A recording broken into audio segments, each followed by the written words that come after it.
I get asked a lot of questions about nursing multiples because it's fairly common knowledge that I nursed my boys for quite a long time. I nursed them from the day they were born up until they were a little past 3.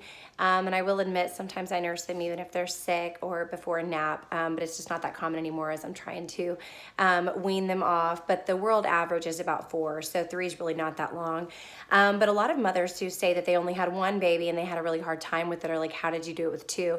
And I will say that I honestly felt that nursing twins was a lot easier. I don't know that I would have gone as long if I only had one baby, because having 2 babies, just the way that I thought about it was like, doing bottles for 2 babies seemed almost impossible because, not only are you trying to juggle both babies in your arms as you're mixing and heating 2 bottles at a time, and then checking the temperatures of both bottles, storing both bottles, packing for bottles when you were out and about. All of that just seemed like kind of a nightmare to me. Nursing seemed like it was just like so much easier, even though it was hard. I'm not gonna lie, it was incredibly difficult. And if you're pregnant with twins, it's hard, mama. Like, just prepare yourself. It's really hard, but not nearly as hard as I thought that, bottles would be. And then cleaning and washing and all of that just, again, seemed like a nightmare. So I will tell you some things that I did to get through it. If you are pregnant with twins, just be prepared that there is a possibility that both babies will end up in the ICU, even just for observation, or one baby will end up in the ICU. If neither one does, count yourself lucky. But one of the first things that I did is I had one baby in the nursery and one baby in the ICU, and I was told to nurse as if I had the both of them, meaning that I was either nursing one on one side and pumping on the other side, and then switching and pumping while nursing the other, and then sending the pumped milk up to the ICU for the baby, or I was nursing the baby on both sides and then pumping afterward on both sides. But either way, you're training your body to be prepared that there are 2 babies here from the very beginning. I was also feeding the baby that was in the nursery or in the room with me at the exact same time that the baby who was in ICU was being fed. And that was very purposeful on my part. I called the NICU almost every day and said, what time is my son being fed today? And they had him at every 4-hour feeding. The baby that was with me was feeding about every 2 hours, but that was fine. I still fed him at the same increment that the other one was being fed. For example, if Cash was being fed at 12, then I was feeding Cannon at 12, 2, 4, and 6, etc. And it actually worked out really well because I was getting my milk supply up by nursing that one baby in the room constantly and then pumping on both sides for at least 10 to 15 minutes afterwards. At first, it's just colostrum, so don't be frustrated. Your body knows that you had twins and it will begin to produce enough milk for twins. Another thing that I did once I had both babies in my arms or both babies at home is that I had a My Breast Friend nursing pillow. It's a huge pillow that goes all the way around you, and I sat both babies in a football hold.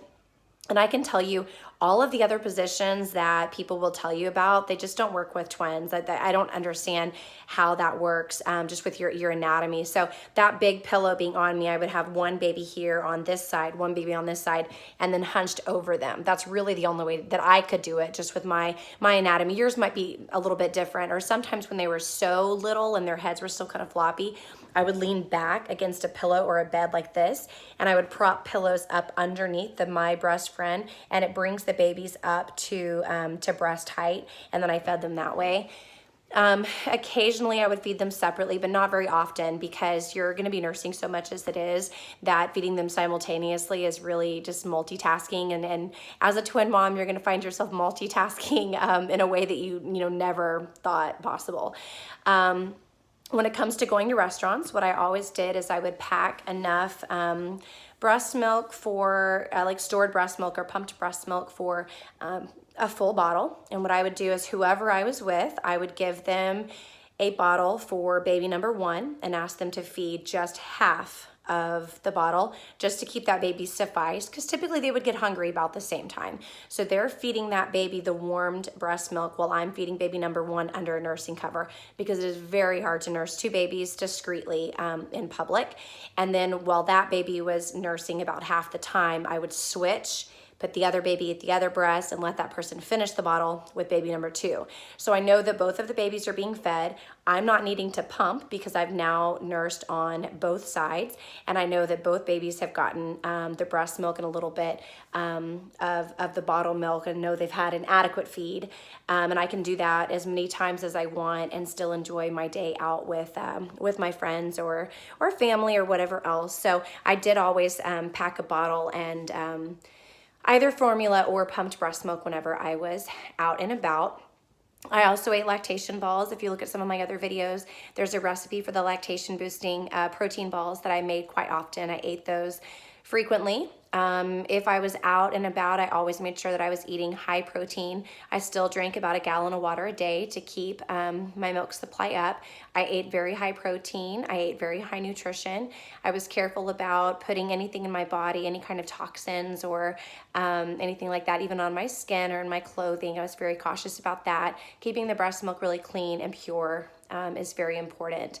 Also, if we were out, I always made sure that if the babies were starting to wake up about the same time, maybe I saw one kind of, squirming around in the stroller, I would go ahead and, sit down, put the baby at the breast and try to get it fed before the other one woke up. And then I could switch. And then of course the baby that's been fed is awake, but now he's happy and can sit in the stroller while I'm feeding the other.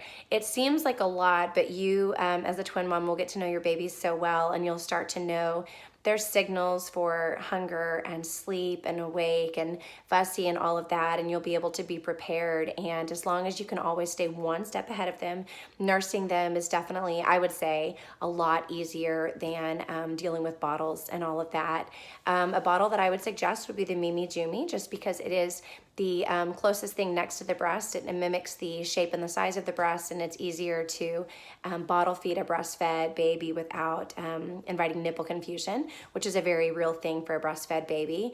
And this was the easiest bottle for my babies to go back and forth from breast to bottle. Please subscribe for more parenting tips from pregnancy to raising toddlers and beyond. You can also find my blogs at joinwholeheart.com or follow me on Instagram at joinwholeheart.